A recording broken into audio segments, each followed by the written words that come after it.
श्री स्वामी समर्थ. तुम्हा सगळ्यांच्या आपल्या स्वामीसूत्र चॅनलवर मनापासून स्वागत. स्वामी भक्त हो, आज पुन्हा एकदा तुमच्यासाठी नवीन व्हिडिओ घेऊन आलेली आहे. आजच्या व्हिडिओमध्ये आपण गुरुपुष्यामृतासंबंधी जाणून घेणार आहोत. हे बघा, गुरुपुष्यामृत योग म्हटलं तर अतिशय शुभ योग हा असतो. क्वचित कधीतरी हा योग येतो, परंतु आपल्या नशिबाने मागच्या महिन्यातही हा योग आला होता आणि उद्या देखील आहे. आणि आता यानंतर कमीत कमी 6 महिने तरी गुरुपुष्यामृत योग नाही. आता गुरुपुष्यामृत योग कसा जुळून येतो तर बघा, जेव्हा पुष्य नक्षत्र, आता आपली 27 नक्षत्र आहे, त्यापैकी जे पुष्य नक्षत्र आहे ते जेव्हा गुरुवारी येतं ना, तेव्हा त्याला गुरुपुष्यामृत योग म्हटलं जातं.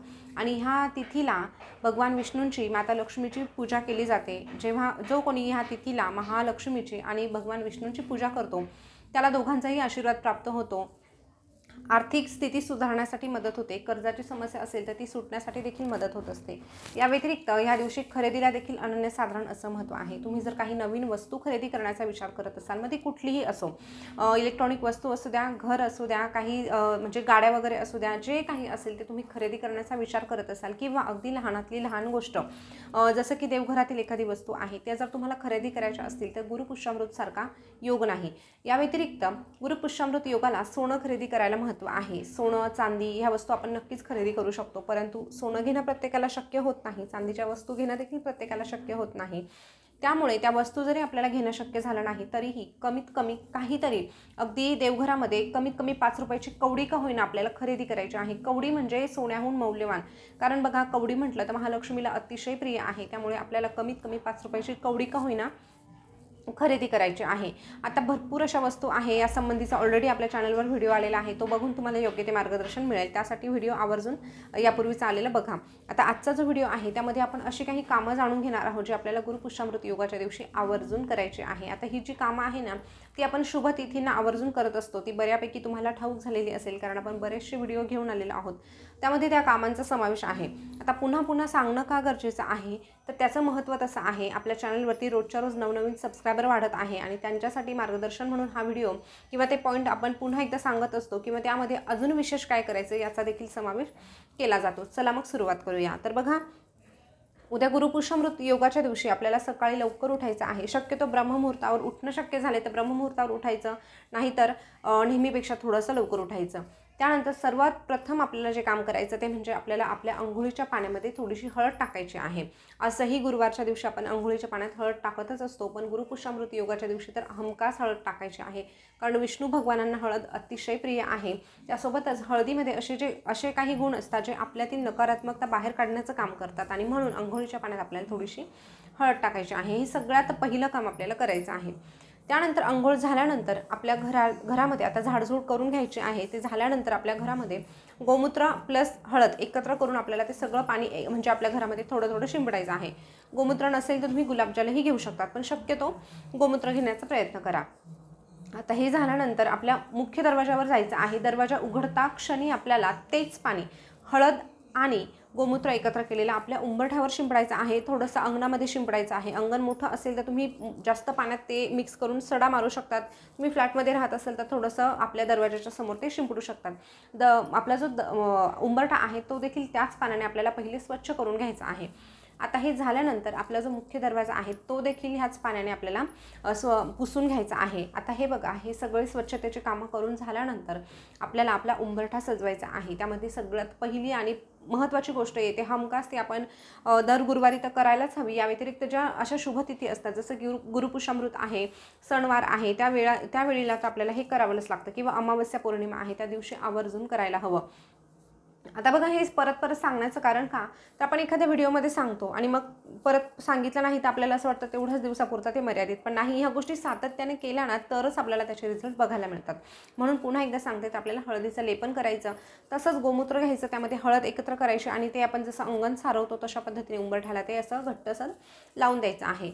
आता ते सुकल्यानंतर त्यावर लक्ष्मीची पावलं काढायची. तुम्ही जर चांदीची पावलं चिटकवलेली असेल तर हरकत नाही, तुम्ही त्याला म्हणजे थोडंसं सोडून तुम्ही हळदीचं लेपन ऑलरेडी केलेलंच आहे, पण मग त्या पावलांची पूजा मात्र करायची. जर चिटकवलेले नसतील तर तुम्हाला रांगोळीने काढायचे आहे. या व्यतिरिक्त चांदीऐवजी जर तुम्ही प्लास्टिकचे चिटकवलेले असतील तर शक्यतो एक गोष्ट लक्षात घ्या, प्लास्टिकची पावलं शक्यतो चिटकवू नये. असतील तर राहू द्या, हरकत नाही, पण तरीही या दिवशी आपल्याला रांगोळीने देखील ती पावलं काढायची आहे, त्यावर हळदी कुंकू म्हणजे टाकायचं आहे, त्याची पूजा करायची आहे, उंबरठा पूजन, अक्षता फूल वाहून त्या उंबरठ्याची पूजा करायची। त्यानंतर उंबरठ्याच्या ठिकाणी आपल्याला तुपाचा दिवा लावायचा आहे।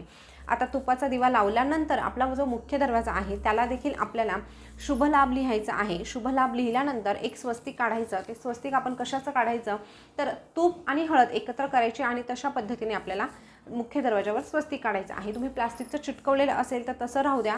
त्यानंतर आपण असं हळदी कुंकवाने किंवा कुंकवाने फक्त आपण हे शुभ लाभ लिहू शकतो आणि हळद आणि तुपाने स्वस्तिक काढू शकतो, हे लक्षात घ्या।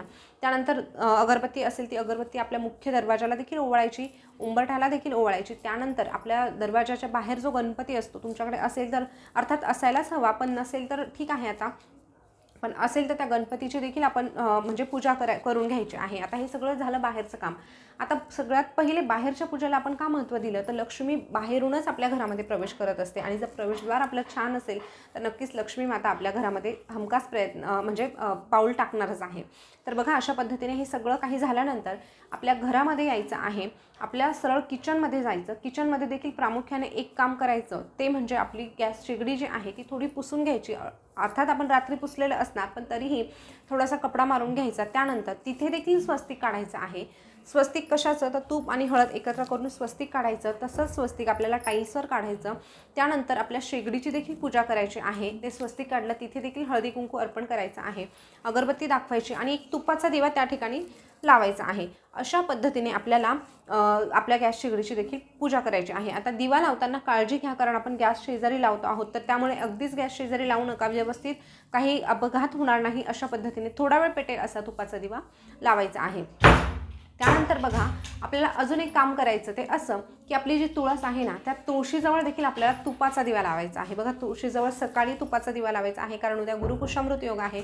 संध्याकाळी तर सगळेच जण दिवा लावतात, परंतु सकाळी देखील आपल्याला त्या ठिकाणी तुपाचा दिवा लावायचा आहे। त्यासोबतच तुळशीजवळ देखील आपल्याला तसंच हळदीचं आणि तुपाचं स्वस्तिक काढायचं आहे। आता हे स्वस्तिक काढून झाल्यानंतर काय करायचं तर आपल्याला गुरुवारच्या दिवशी आपण तुळशीला थोडंसं दूध अर्पण करत असतो, तर अगदी थोडंसं म्हणजे अर्धा चमचा, पोहे खाण्याचा चमचा असतो ना त्याच्याही अर्धा आपल्याला थोडंसं दूध अर्पण करायचं।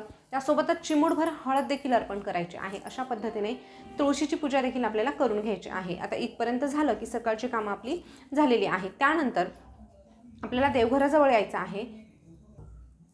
आता आपल्या देवघराजवळ आल्यानंतर आपण जसे देवांना रोज अंघोळ वगैरे घालतो तशा सगळ्या काही गोष्टी करून घ्यायच्या आहे। त्यानंतर त्या ठिकाणी देखील आपल्याला तुपाचा दिवा लावायचा आहे। अशा पद्धतीने आपली रोजची जशी आपण पूजा करतो तशी करून घ्यायची आहे।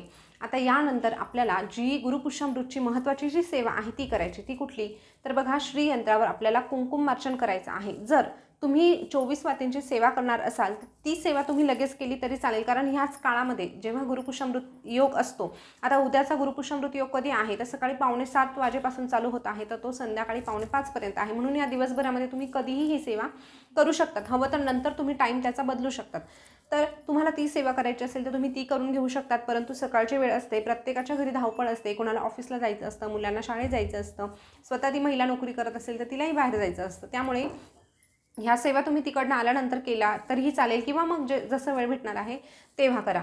पण आपल्याला श्रीयंत्रावर कुंकुमार्चनची सेवा आवर्जून करायची आहे। 16 वेळेस श्री सूक्त म्हणायचं आहे। त्यासोबतच व्यंकटेश स्तोत्र देखील आपल्याला आवर्जून म्हणायचं आहे।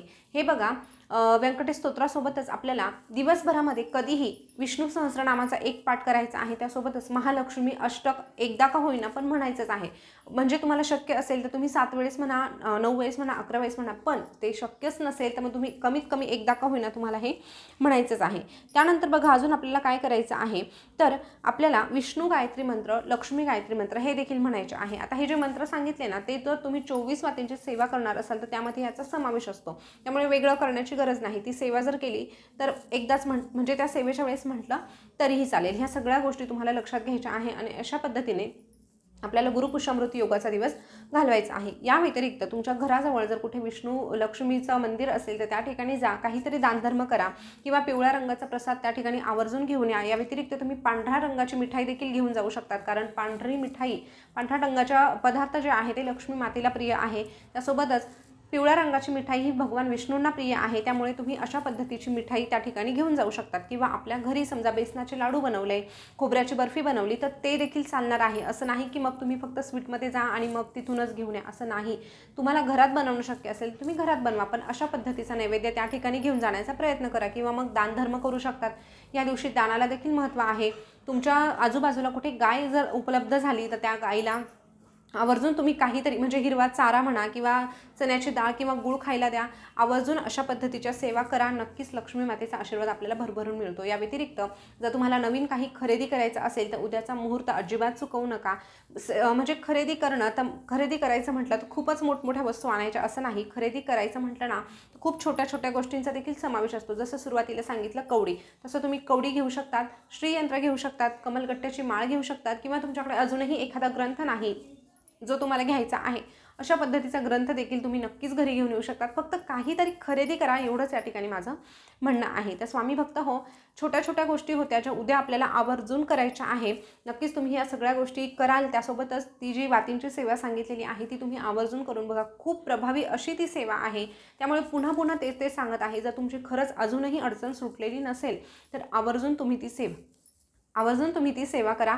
एवढंच या ठिकाणी सांगते आणि आजचा व्हिडिओ या ठिकाणी थांबवते. स्वामी भक्त हो, आजची माहिती तुम्हाला कशी वाटली हे कमेंटमध्ये नक्की सांगा. जर तुम्हाला काही शंका असतील तर त्या देखील तुम्ही विचारू शकतात.